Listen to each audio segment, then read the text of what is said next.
Movie की starting में अब्दुल करीम तेलगी को दिखाया जाता है, जो कि कर्नाटक की एक लोकल ट्रेन में फल बेच रहा था। तब उसकी बातचीत करने का तरीका देखकर और अपना काम निकालने की गजब की कला देखकर एक आदमी उससे इम्प्रेस हो जाता है। जब उसे पता चलता है कि तेलगी के पास बीकॉम की डिग्री है, तब वो तेलगी को मुंबई में अपने पास काम करने का ऑफर देता है और अपना एड्रेस देता है। तेलगी काफी गरीब था, इसीलिए वो अपनी किस्मत चमकाने मुंबई निकल पड़ता है और वही आदमी यानी कि शौकत भाई से जाकर मिलता है। शौकत भाई एक गेस्ट हाउस चलाते थे, पर उनका गेस्ट हाउस इतना भी खास नहीं चल रहा था। पर तेलगी के आते ही वो अपनी स्किल्स से उसे भी पटरी पर ला देता है, जहां उसे मस्त पगार भी मिल रही थी। पर तेलगी को तब पहली नजर का प्यार हो जाता है, वो भी शौकत भाई की बेटी से ही। और इन दोनों का प्यार देखकर शौकत भाई भी उनकी शादी करवा देते हैं। पर तेलगी को और भी ज्यादा पैसा कमाना था, इसीलिए वो 7 सालों के लिए गल्फ चला जाता है। पर उसका वहां मन नहीं लगता और वो अपने देश वापस लौट आता है। लौटकर तेलगी मुंबई में ही नकली सर्टिफिकेट्स बनाने का काम चालू कर देता है। पर उसे एक दिन पुलिस पकड़ लेती है। तब लॉकअप में उसे कौशल नाम का एक और आदमी मिलता है, जिससे वो दोस्ती कर लेता है। शौकत भाई किसी तरह तेलगी की बेल करवाते हैं, पर अब तेलगी को कोई भी काम करने के लिए अपना नाम पुलिस रिकॉर्ड से किसी भी तरह हटाना था, इसलिए वो कौशल ने बताए हुए एक वकील गणेश कामले के पास जाता है। गणेश कामले बेहद लालची इंसान था, पर तेलगी भी कुछ कम चालाक नहीं था। उसे भली भांति पता था कि गणेश से उसे कैसे फ्री में काम निकालना है। तेलगी उसे अपनी चिकनी चुपड़ी बातों में फंसा लेता है और अपना काम फ्री में करवा लेता है, जहां वकील तेलगी की बातों में आ भी जाता है और उसका काम भी फ्री में कर देता है। ये बात सुनकर कौशल को यकीन नहीं हो रहा था कि गणेश जैसे वकील से फ्री में काम निकलवा लिया, ये तो नामुमकिन है। जिस वजह से वो तेलगी से मिलने जाता है और अपने साथ काम करने के लिए उससे कहता है। तब तेलगी पैसों के चक्कर में उसे हाथ मिला लेता है। कौशल तेलगी को बताता है कि कैसे वो कंपनी में रद्दी बन चुके शेयर सर्टिफिकेट से स्टैंप्स निकलते हैं। वो शेयर सर्टिफिकेट पर केमिकल लगाकर उन पर से स्टैंप्स को निकाल लेते हैं और फिर उन्हें मस्त चमकाकर नए जैसा बनाकर फिर वापस कम दाम पर शेयर मार्केट के ब्रोकर को बेच देते हैं। पर अब उनके इस बिजनेस में नए कॉम्पिटिटर्स आ चुके थे, जिनकी कस्टम हाउस में सेटिंग थी, जहां से उन्हें ये स्टैंप्स कम दाम में ही मिल जाया करते थे और वो उनसे भी कम दाम में उन्हें बेचा करते थे। ये जानकर कौशल और तेलगी उनका काम बिगाड़ने के लिए कस्टम हाउस पहुंच जाते हैं और कस्टम हाउस के एक एम्प्लॉय को अपने साथ मिला लेते हैं। पर वहां वही कॉम्पिटिटर्स उनको पकड़कर उनकी धुलाई कर देते हैं। पर मार खाते हुए भी तेलगी देखता है कि एक आदमी शेयर स्टैंप्स को छोड़कर असली स्टैंप पेपर्स को चुरा रहा था। जिसके बाद तेलगी अगले दिन उसी एम्प्लॉय से मिलने जाता है, जो कि उसे बताता है कि ये स्टैंप पेपर्स सभी का बाप है, जिससे मोटा पैसा छापा जा सकता है।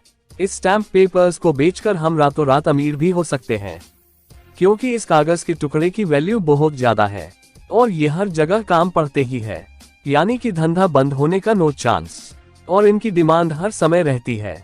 जिस वजह से तेलगी कौशल के साथ मिलकर यही स्टैंप पेपर्स का बिजनेस करने का ठान लेता है, जहां ये स्टैंप पेपर्स नासिक की सिक्योर प्रेस में बनते थे और कड़ी सिक्योरिटी में मुंबई में लाकर रेलवे के जरिए पूरे देश में डिस्ट्रीब्यूट होते थे। जहां तेलगी और कौशल इसी बीच स्टैंप पेपर्स को उड़ाने वाले थे, वो रेलवे स्टेशन पर जाकर सब ऑब्जर्व करने लगते हैं और अगले दिन तेलगी वहां के असिस्टेंट स्टेशन मास्टर को भी अपनी चिकनी चुपड़ी बातों में फंसा लेता है और अपने साथ मिला लेता है। वो कुछ ऐसी चोरी करना चाहते थे कि वो चोरी ही ना लगे। असल में वो नकली स्टैंप पेपर्स को असली स्टैंप पेपर्स से बदलने वाले थे। उन्होंने जुगाड़ लगाकर एक आर्टिस्ट से स्टैंप पेपर की डाई भी बनवा ली थी और एक बंद प्रिंटिंग प्रेस में नकली स्टैंप पेपर्स बनाने का काम भी शुरू कर दिया था, जो स्टैंप पेपर्स बिल्कुल असली जैसे ही बने थे। इसीलिए कौशल तेलगी से कहता है कि छोड़ो चोरी, हम इन्हें ही बेचते हैं। पर तेलगी उसे बताता है कि ऐसा हम नहीं कर सकते। अगर ऐसा हम करते हैं तो हम पकड़े जाएंगे, पर अगर हमारा नकली स्टैंप पेपर असली स्टैंप पेपर्स में मिल गया तो उसे पकड़ पाना नामुमकिन है, क्योंकि इन स्टैंप पेपर्स को पूरे देश में भेज दिया जाएगा और गवर्नमेंट हमें इतने बड़े देश में किसी भी हालत में नहीं ढूंढ सकती। ये नामुमकिन है। उन्हें इसके बाद 6 मिनट के अंदर चलती ट्रेन से स्टैंप पेपर्स चुरा कर नकली स्टैंप पेपर्स से बदलने थे और सरकारी सील भी लगानी थी, जो कि उन्हें स्टेशन मास्टर ने दी थी। वो ये आसानी से कर लेते हैं और स्टैंप पेपर्स को बेचने गणेश वकील के पास पहुंच जाते हैं। पर तब गणेश वकील उन्हें बताता है कि इतने स्टैम्प पेपर्स बस कॉर्पोरेट वकील ही खरीद सकते हैं, क्योंकि उनको ही इसकी सबसे ज्यादा जरूरत होती है। पर काफी जगह ट्राई करने पर भी उनके सभी स्टैम्प पेपर्स नहीं बिक पा रहे थे, क्योंकि उनके पास स्टैम्प पेपर्स बेचने का लाइसेंस नहीं था। अब वो इससे परेशान हो जाते हैं, क्योंकि उनके पास समय कम था। तेलगी अब सबसे पहले पुलिस को अपनी तरफ कर लेता है और एक एमएलए से भी दोस्ती कर लेता है, ताकि उसके जरिए स्टैम्प पेपर्स बेचने का लाइसेंस उसे मिल सके। पर ऐसा नहीं हो पाता। पर अब कौशल इससे काफी फ्रस्ट्रेटेड हो चुका था, क्योंकि तेलगी सभी को दबाकर पैसा खिला रहा था, पर उनके हाथ कुछ भी नहीं आ रहा था। इसी वजह से एक दिन उनके बीच बहस हो जाती है और हाथापाई भी हो जाती है, जिस वजह से वो दोनों ही अलग हो चुके थे। अब तेलगी अगले दिन सीधा एमएलए के पास जाता है और उससे ऑफर देता है कि इलेक्शन आ रहा है, तुम मुझे लाइसेंस दिलवाओ और मैं तुम्हें पैसों की कमी नहीं होने दूंगा। तब एमएलए तेलगी को अपने हेड ऑफिस में गरिमा तलपड़े से मिलवाने ले जाता है। तेलगी उसे भी अपनी चिकनी चुपड़ी बातों में फंसा लेता है, जिसमें वो माहिर था, जिस वजह से अब उसे स्टैम्प पेपर्स बेचने का लाइसेंस मिल जाता है। तेलगी लड़ाई होने के बावजूद कौशल के पास जाता है और उसे माफ करके दोस्ती का हाथ बढ़ाता है, पर वो नहीं मानता, क्योंकि वो अब इस सब में नहीं फंसना चाहता था। अब तेलगी का काम बढ़ जाता है और वो अपने भाई सलीम को भी अपने साथ जोड़ लेता है और धीरे धीरे कई और भी लोग उसके साथ जुड़ते चले जाते हैं। अब वो दबाकर स्टैम्प पेपर्स चुराते हैं और उन्हें मार्केट में बेच देते हैं। तेलगी इसी के साथ सभी को थोड़ा थोड़ा पैसा खिला रहा था और सभी को खुश रख रहा था, ताकि वो अपना एक सिस्टम बिल्ड कर सके। और अब काफी कम समय में वो मालामाल हो चुका था, जिसके हाथों में पूरा सिस्टम था। पर इलेक्शन में दूसरी पार्टी का आदमी ईमानदार जीत जाता है, पर उसे भी तेल की पैसों की गर्मी से अपनी ओर ले लेता है।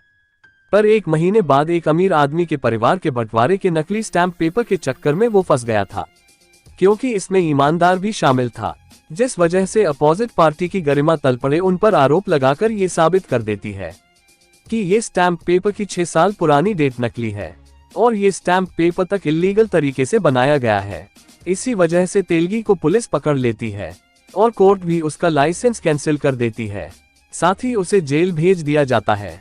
पर उसने सभी को इतना ज्यादा पैसा खिलाया था कि वो जेल नहीं जाता और खुलेआम घूमता है। पर गरिमा ने इस बात को फिर असेंबली में उठाया था, जिस वजह से ना चाहते हुए भी तेलगी को इस बार पुलिस उसके घर से उठा ले जाती है और जेल में डाल देती है। और इस बार तेलगी जेल में जे के नाम के एक आदमी से मिलता है और उससे दोस्ती कर लेता है। तेलगी बाहर निकलते ही अपने बीवी और बच्ची से जाकर मिलता है, पर तेलगी अब अपना स्टैम्प पेपर्स वाला पुराना काम दोबारा नहीं कर सकता था, इसलिए वो अब जेल में मिले हुए आदमी जेके को कॉल करता है, जिसके कहने पर वो उसके साथ नासिक चला जाता है। जेके के साथ 2 और भी लोग थे, जो कि नासिक सिक्योरिटी प्रेस में काम किया करते थे।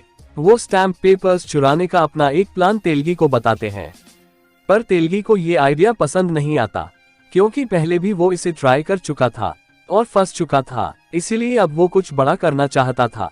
वो नासिक प्रिंटिंग प्रेस के एक ऑक्शन में चला जाता है, जहां उसे एक प्रिंटिंग प्रेस दिखती है और उसे देखते ही उसके खुराफाती दिमाग में एक नया आइडिया आ जाता है और वो अब खुद ही स्टैम्प पेपर्स छापने का तय करता है। पर इस काम के लिए उन्हें जरूरत थी प्रेस के डिप्टी मैनेजर मधुसूदन मिश्रा की, पर उसे अपने साथ मिलवाना इतना भी आसान नहीं था, क्योंकि वो बेहद ईमानदार आदमी था। तेलगी फिर भी उसे लालच देकर उसे एक गिफ्ट दे देता है। पर अगले दिन मधुसूदन तेलगी को अपने ऑफिस बुलाकर तेलगी की घनघोर बेइज्जती कर देता है और उसे धक्के मारकर ऑफिस से बाहर फेंकवा देता है। तब तेलगी इससे काफी गुस्से में था। तेलगी मधुसूदन को दिखाना चाहता था कि ईमानदारी से उसे कुछ नहीं मिलेगा, इसीलिए तेलगी अपने घर को तक बेच देता है और उसका प्रमोशन करवाता है, जिसके लिए मधुसूदन 25 सालों से ईमानदारी से रात दिन मेहनत कर रहा था। पर जब उसे पता चलता है कि ये प्रमोशन तेलगी ने चुटकियों में करवाया है, तब उसे भी समझ में आ जाता है कि ईमानदारी से फर्क नहीं पड़ता, बस जेब में कड़क नोट होने चाहिए। और वो भी तेलगी से हाथ मिला लेता है। किसी भी खराब हो चुकी प्रिंटिंग प्रेस की मशीन को अलग अलग पार्ट्स करके अलग अलग कंपनियों को तब बेचा जाता था। इसीलिए मधुसूदन एक अच्छी मशीन को डिफेक्टिव बताकर उसका ऑक्शन करवाता है और सभी पार्ट्स को चालाकी से तेलगी के ही लोगों को बेच देता है, जिन्होंने अलग अलग कंपनियों के नाम से रजिस्ट्रेशन किया था, और असली डाई की जगह नकली डाई रखकर उन डाई को भी वो डिस्ट्रॉय करवा देता है। जिससे स्टैम्प पेपर में कोई भी कमी ना हो। इसके बाद तेलगी मशीन के सारे पार्ट्स को मुंबई वाली प्रेस में लाकर असेंबल करवाता है और मधुसूदन की मदद से स्टैम्प पेपर बनाने का ओरिजिनल पेपर और इंक भी हासिल कर लेता है। वो इस प्रेस में बनाए अपने असली जैसे नकली स्टैम्प पेपर्स को इसके बाद बेचने लगता है और अपने साथियों के नाम पर लाइसेंस भी ले लेता है और स्टैम्प पेपर्स को बेचकर पैसे का बड़ा सा पहाड़ बना लेता है, जैसे कि वो स्टैम्प पेपर्स नहीं बल्कि पैसे ही छाप रहा हो और दिन रात बस उन्हें बेचने में लगा रहता है। इसके साथ तेलगी अपने पाव कर्नाटक में भी पसारने लगता है और अपना फिर से एक सिस्टम बना लेता है और कर्नाटक के एक मिनिस्टर को भी अपने साथ मिलवा लेता है और अपने भाई को भी एक पॉलिटिशियन बना देता है ताकि उसकी पकड़ कर्नाटक में और मजबूत हो सके।